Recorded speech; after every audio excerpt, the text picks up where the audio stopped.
So, first, this guy, as Roy said, was in Al-Qaeda in Iraq.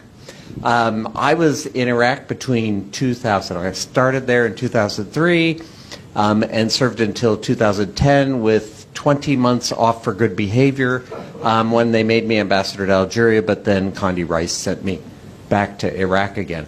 So during that time, this guy, who's now the president of Syria, that's him on the left in his Al-Qaeda guise.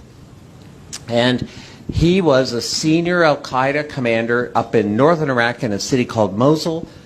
For Americans who were in Iraq, you might remember Mosul was one of the worst, nastiest places. The State Department actually lost 5 diplomatic personnel in 2 different car bombs up in Mosul during that time, and hundreds of American soldiers were killed or injured up in that Mosul area by this guy and his fighters.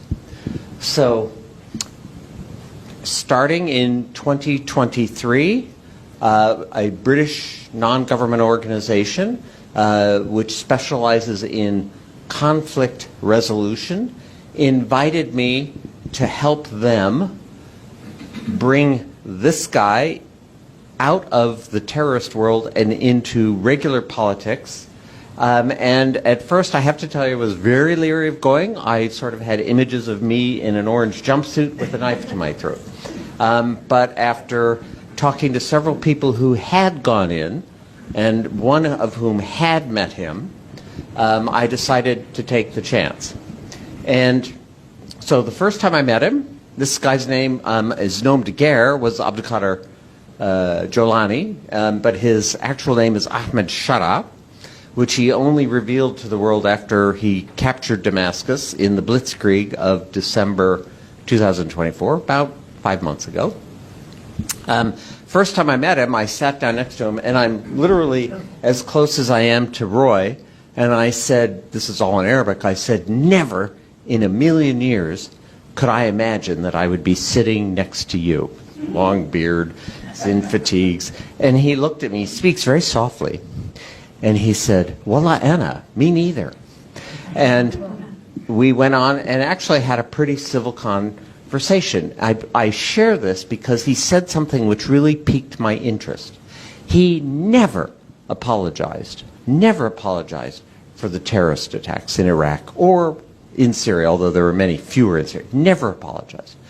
But he also said, you know, now I am governing an opposition-held area of northwest Syria, and I am learning that the tactics and the principles that I was following in Iraq do not apply when you actually have to govern 4 million people.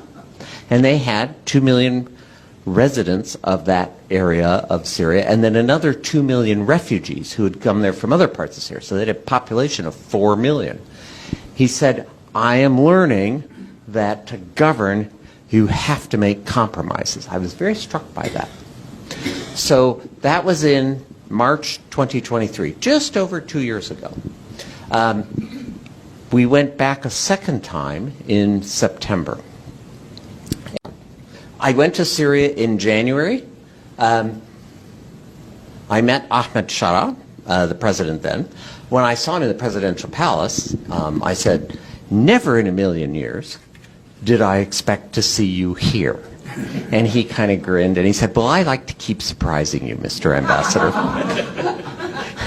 He has a sense of humor. I don't normally think of Al-Qaeda as having a sense of humor, but anyway.